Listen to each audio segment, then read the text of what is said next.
Distortions in the dome under the sun.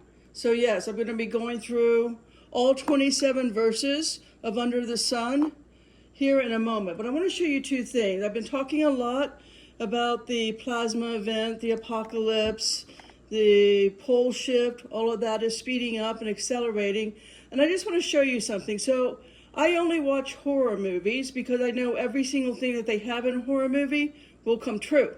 And so I fast forward, I don't listen to the sound, I don't listen to the frequency of the music that they're playing in the background, I don't watch the drama, but I look for specific symbolism. This is one of them. Now this movie is Cabin in the Woods.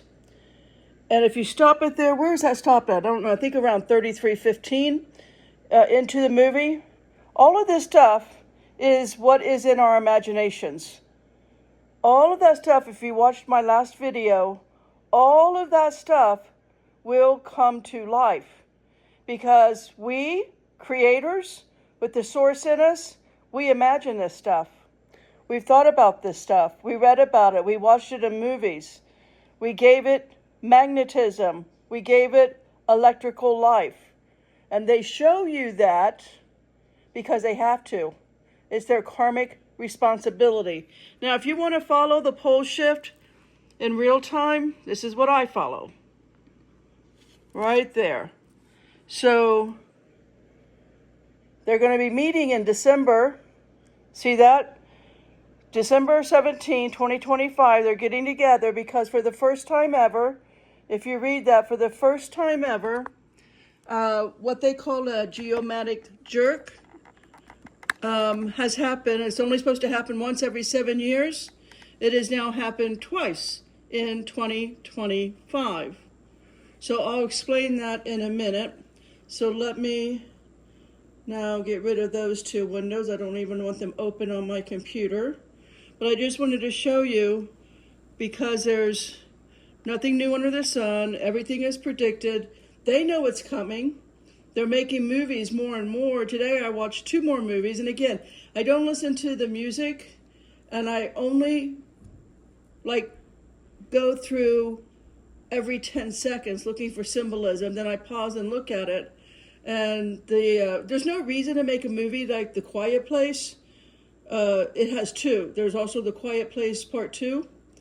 There's only one reason to make movies like that, to tell you what's coming.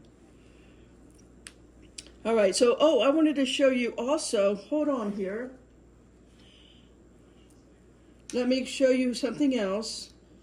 This is a picture that I took of a alien gray. So in one of my experiences, you can see the alien grays right here. You can see his head, see his 2 big black eyes, his head, his neck is a little smaller, and then you can see his body. He's kind of like a boxy shoulders. Distortions that's what distortions look like. That's the dome.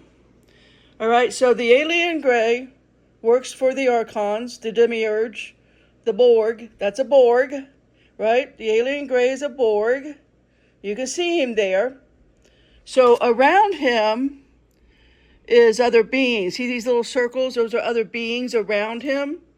What we think of as orbs. Don't think the orbs are friendly, guys.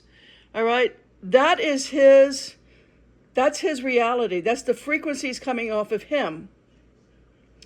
And so do you think that looks like distortions?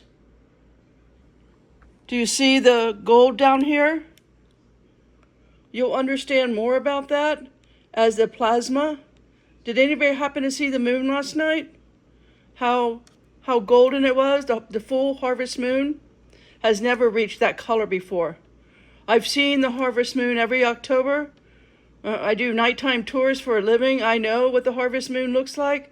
The full harvest moon of October. The biggest full moon will be next month, November 6th. But it matches this, the plasma event. That is the plasma event that's coming. It's held in the distortions of the dome. So when you've lived with the supernatural, as I have my whole life, and you're able to take pictures of aliens, as I have my whole life. See the gray now? See the big black eyes? All right. I think you get my point. And why does the creature in Stranger Things that comes to life match the same creature that The Quiet Place, part 1 and part 2 have? Those are questions you should be asking yourself to properly prepare. All right, so human evolution is now at a turning point. We should, right, naturally grow smarter, more advanced in our thinking, our intellect, our reasoning, our inventions. But in this dome, the opposite is our way of life. We are idiots following narratives, religions, indoctrination. Today, we actually follow AI. Now, I am talking about the collective, not you and me, Betsy, but collectively, that's just the fact, right? Following AI instead of teaching our young ones critical thinking. It's the way of this dome. As a young soul, you come here and you are left on your own to figure this out. How do you do that? How you do this is by retreating, rejecting, and isolating yourself away from the distortions called distractions of this dome. Now, it could take years of being by yourself in your little cave, whatever your cave is. It can take years being with just yourself to even begin to unplug from the distortions of the hum in this dome. I read a lot of philosophy just for fun, but I don't read anything past really 1900 because philosophy really 1850 max, the philosophers' intellect dropped severely. So right now I'm reading books written in 1655 through about 58 by a French philosopher named Blaise Pascal. He wrote in many of his writings that the problem with man is he cannot sit alone and simply think a thought to its fullest conclusion. We need to remember, Jesus was here for 1,000 years, called the Millennial Kingdom, and there were frequencies on all of what we know as the 7 continents of Earth that built and left behind, huge, whether you call them temples, cathedrals, churches, whatever name you give to them, the ones that are the tallest, most magnificent. I'm going to try to put together pictures, all the pictures I can find of these. But once you understand that that wasn't made by man's hands, maybe angels had a part in it, maybe, but it was mostly by music, sound waves, frequencies.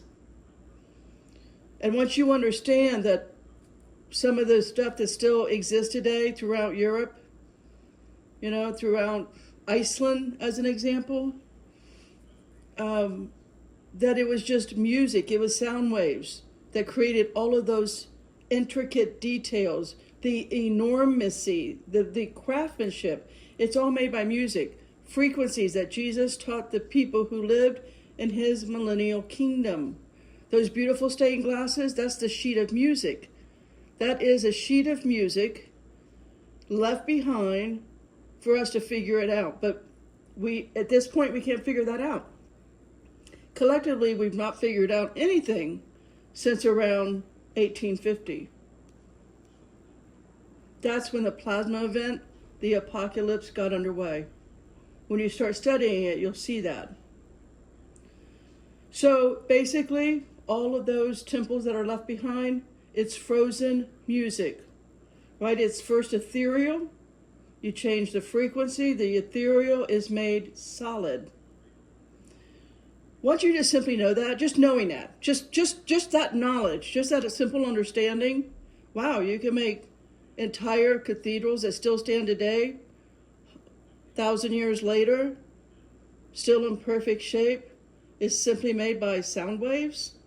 Once that just gets in your head, what that does is remove the distortions, the frequencies of this dome. the extremely low frequencies, that hum that I'm constantly talking about, it's how you unplug.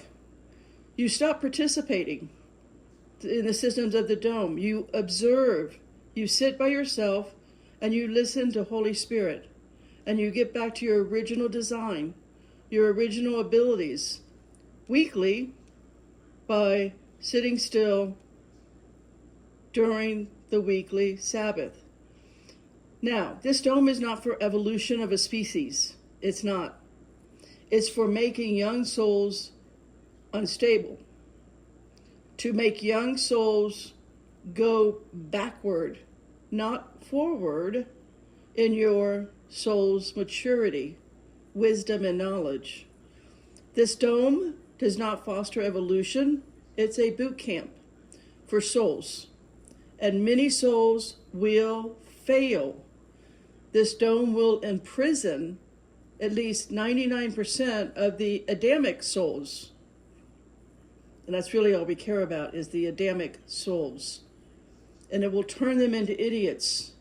Intelligence is not rewarded in this atmosphere. But if you achieve a remote sense of who you are, the dome loses, and you're left on your own to find yourself. Good news is the distortions have no hold on your frequency. And you simply begin to mature away from the systems of this dome. Today is October 7, 2025. And at this point, the intellect, what we call intelligence, it has become an endangered species. The majority of people today are lazy-minded. They're never curious about anything because they're always absorbed in vanities, or they're lukewarm about everything, which leads to two things: either being incapable of having much doubt, just believing everything the narrative tells them, or incapable of having much faith. Most people call themselves a skeptical or a skeptic, or you're either a skeptic or you're an unbeliever in someone like Jesus. But that is just a simple pose, right? Disguising their inability to think anything to a conclusion. Again, it's just downright lazy in body, mind, and spirit.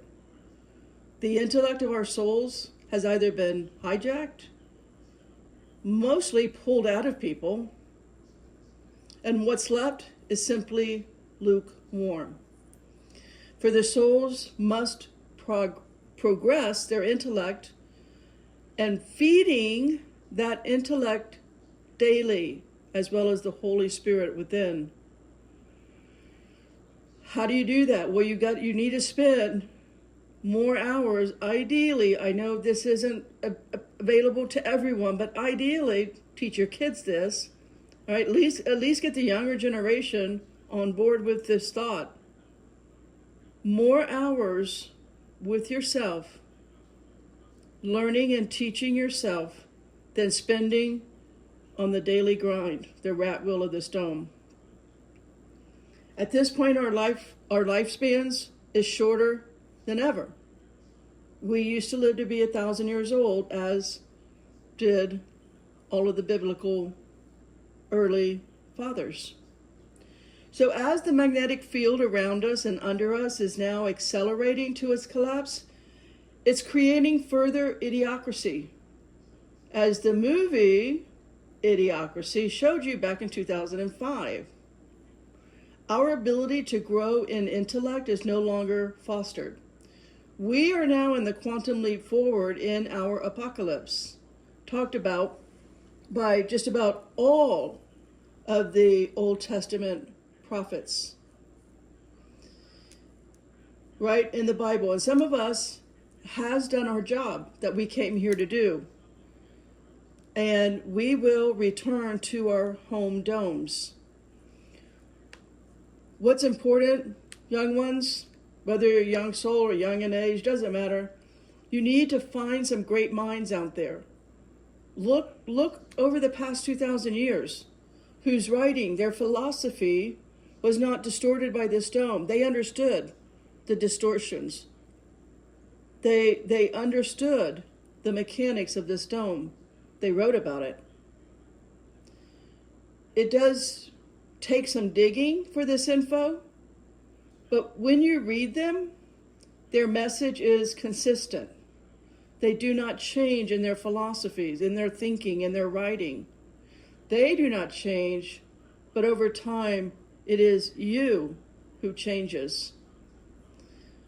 That is a passion, right? Never lukewarm, never lazy. It's what I'm here to do now, to do this for that young soul caught in the daily grind. All right, so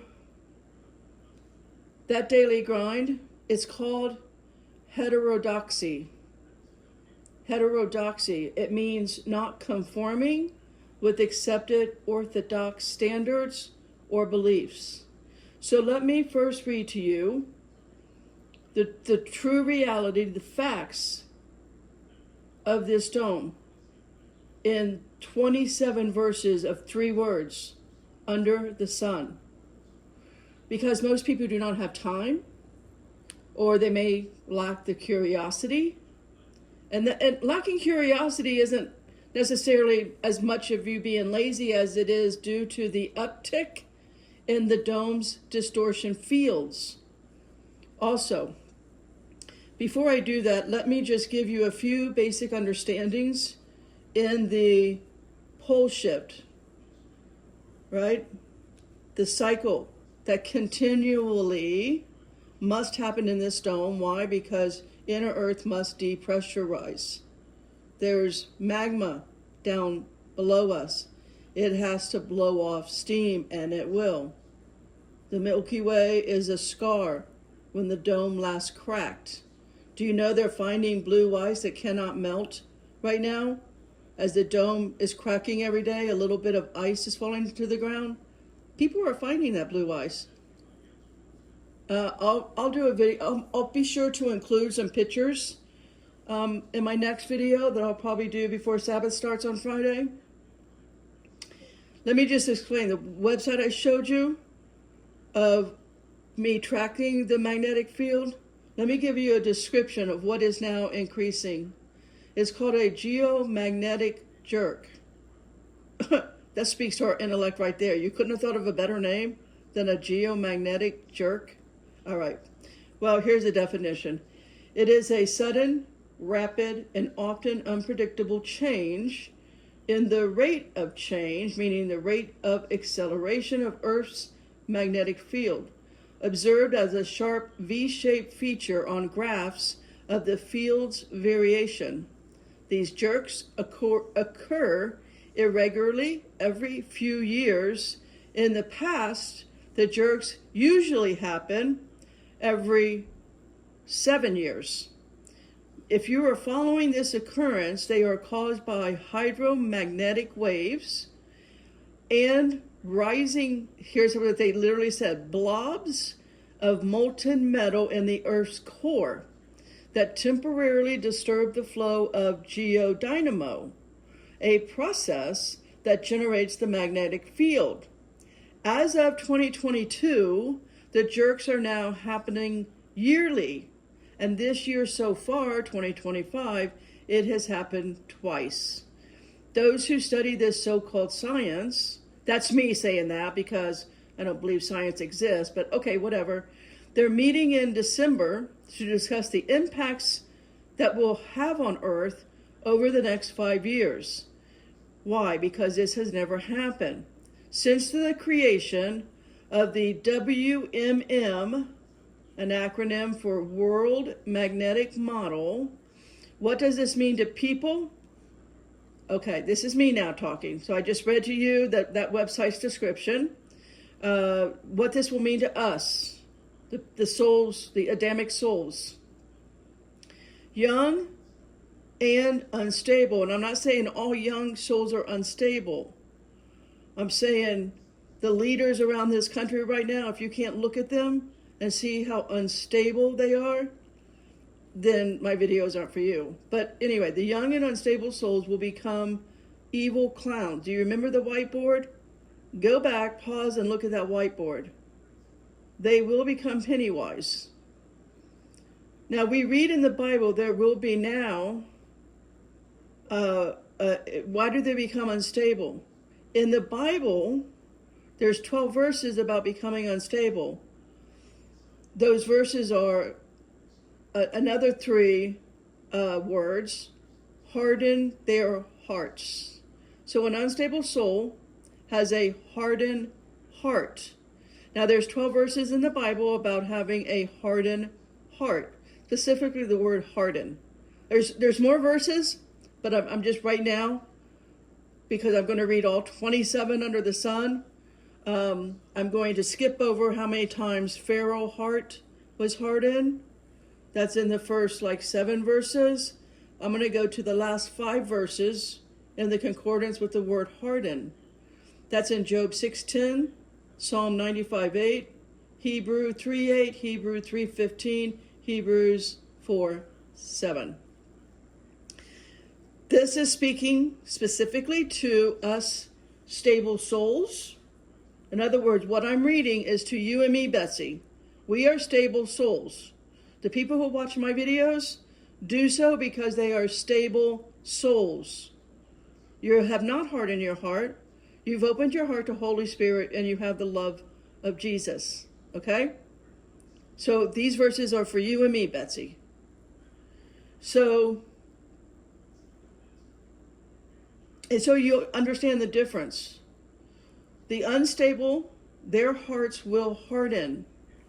Did we not see that recently with a present leader in September at a stadium in Phoenix, where the leader talked on hating his opposition, that he proudly boasted how he hated those who oppose him. How dare they? And why do we now call the Department of Defense proudly called the Department of War? And having troops on our streets against citizens? All right, before we go to under the sun, let's read about the 5 verses of hardened heart. Job 6:10.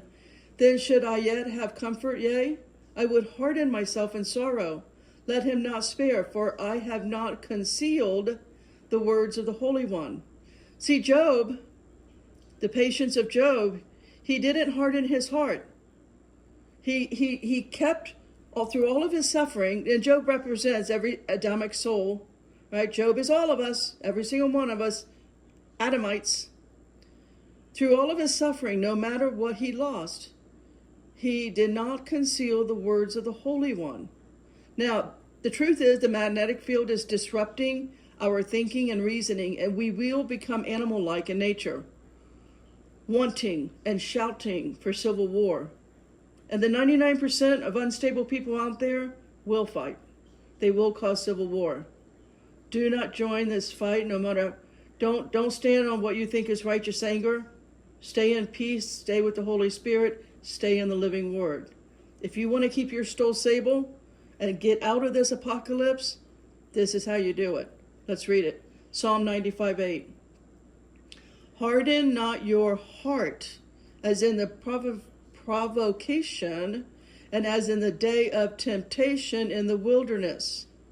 What is the day of temptation in the wilderness? When all of your imaginations come to life, and you are surrounded by hellhounds and monsters who only want to eat you, to kill, steal, and destroy.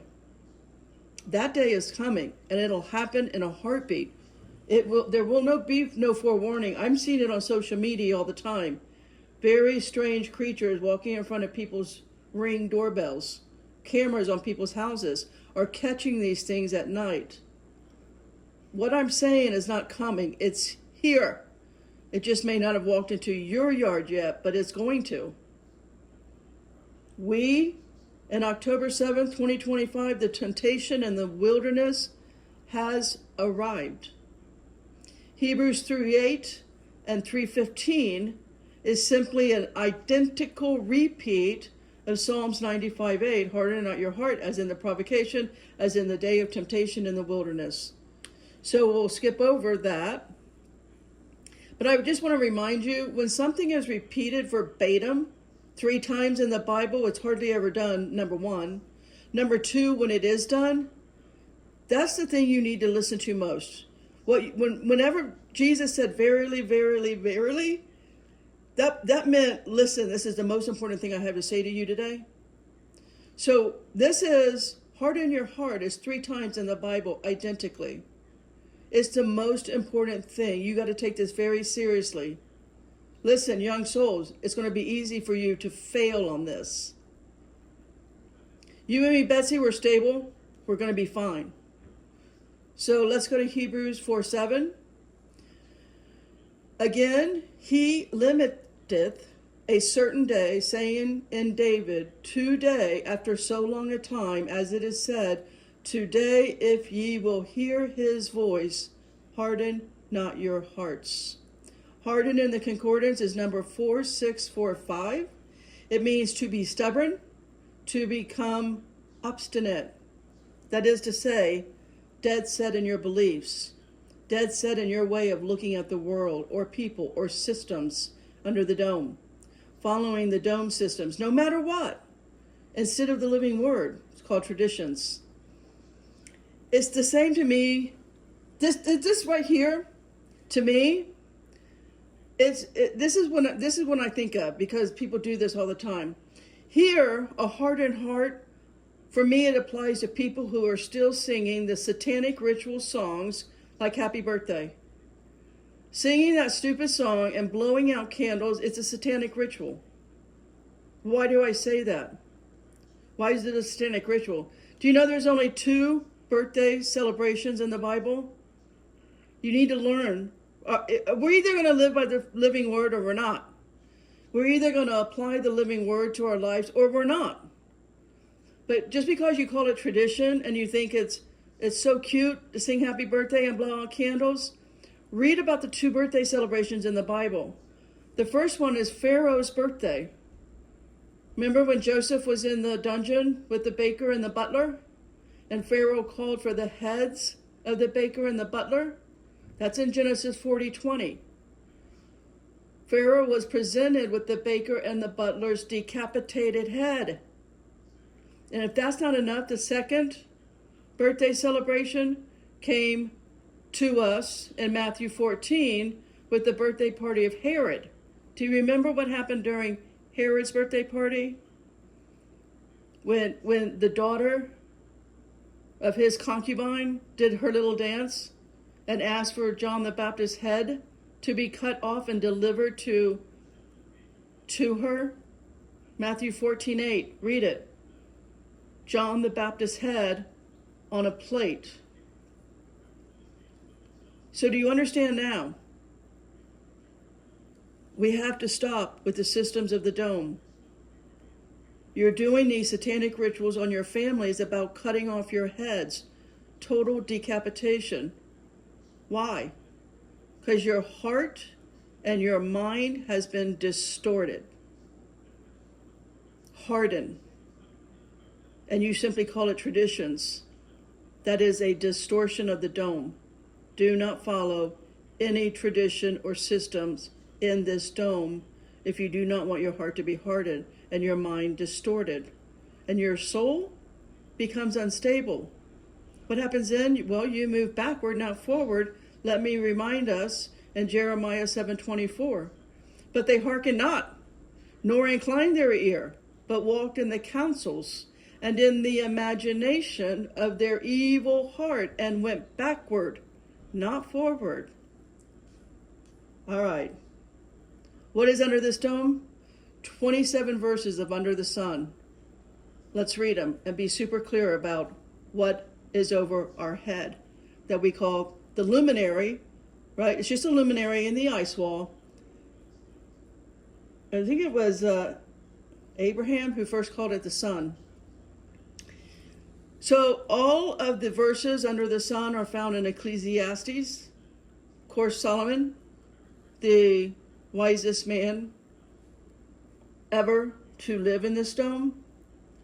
Ecclesiastes 1:3, what profit hath a man all of his labor which he taketh under the sun? I'm not going to say Ecclesiastes each time. I'm just going to give you chapter and verse. 1:9.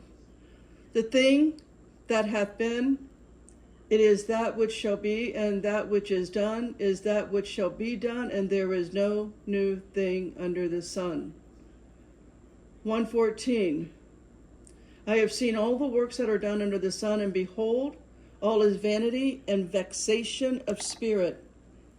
2:11. Then I looked on all of the works that my hands had wrought, and on the labor that I had labored to do, and behold, all was vanity and vexation of spirit, and there was no profit under the sun. So notice how many times there's vexation of spirit and evil. 2:17, therefore I hated life. And Solomon had everything, but he hated life, because the work that is wrought under the sun is grievous unto me, for all is vanity and vexation of spirit. 2:18, yea, I hated all of my labor, which I had taken under the sun, because I should leave it unto the man that shall be after me.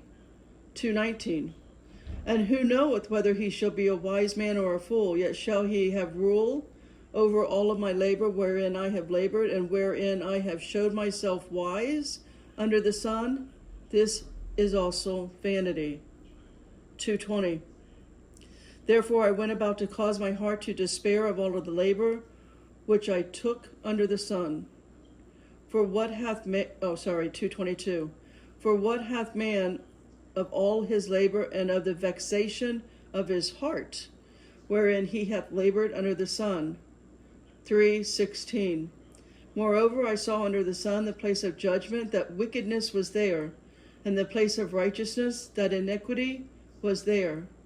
4:1, so I returned and considered all of the oppressions that are done under the sun, and behold the tears of such as were oppressed, and they had no comforter, and on the side of their oppressors there was power, but they had no comforter. 4:3, yea, better is he than both they which have not yet been, who hath not seen the evil work that is done under the sun. 4:7, then I returned and I saw vanity under the sun. 4:15, I considered all living which walk under the sun, with the second child that shall stand up in his stead. 5:13, which is a sore evil which I have seen under the sun, namely riches kept for the owners thereof to their hurt. See, I don't understand why everybody talks about the quantum financial system and the Saragasara. Millions of dollars do nothing but hurt and move backwards your soul. Soak in the fire, Betsy. Behold, that which I have seen, it is good and comely for one to eat, and to drink, and to enjoy the good of all of his labor that he taketh under the sun, all of the days of his life, which God giveth him, for it is his portion. 6:1, there is an evil which I have seen under the sun, and it is common among men. 6:12, for who knoweth what is good for man in this life, all the days of his vain life, which he spendeth as a shadow? For who can tell a man what shall be after him under the sun? 8:9, all this I have seen and applied my heart unto every work that is done under the sun. There is a time wherein one man ruleth over another to his own hurt. 8:15, then I commended mirth, because a man hath no better thing under the sun than to eat and to drink and to be merry, for that shall abide with him of his labor the days of his life, which God giveth him under the sun. 8:17, then I beheld all of the work of God, that man cannot find out the work that is done under the sun, because though a man labor to seek it out, yet he shall not find it. Yea, further, though a wise man think to know it, yet shall he not be able to find it. 9:3. This is an evil among all things that are done under the sun, that there is one event unto all. Yea, also the heart of the sons of men is full of evil, and madness is in their heart while they live, and after that they go to the dead. 9:6. Also their love and their hatred and their envy is now perished, neither have they any more portion forever in anything that is done under the sun. 9:9. Live joyfully with the wife. This is funny coming from Solomon. Live joyfully with the wife whom thou lovest all the days of the life of thy vanity, which he hath given thee under the sun. All of the days of thy vanity, for that is thy portion in his life, and in thy labor, which thou takest under the sun. 9:11. I returned and saw under the sun that the race is not to the swift, nor the battle to the strong, neither yet bread to the wise, nor yet riches to men of understanding, nor yet favor to men of skill, but time and chance happen to them all. 9:13. This wisdom have I seen also under the sun, and it seemed great unto me. Finally, wisdom. And finally, last verse, Ecclesiastes 10:5. There is an evil which I have seen under the sun, as an error which proceedeth from the ruler. So we just read all 27 verses, and only one had wisdom. Most of it was evil, vanity, vexation of spirit and of heart. All right, that was a worthy Bible study, right, Potter? Potter out. I'll talk to you on the Sabbath, or before it starts, before the sun goes down.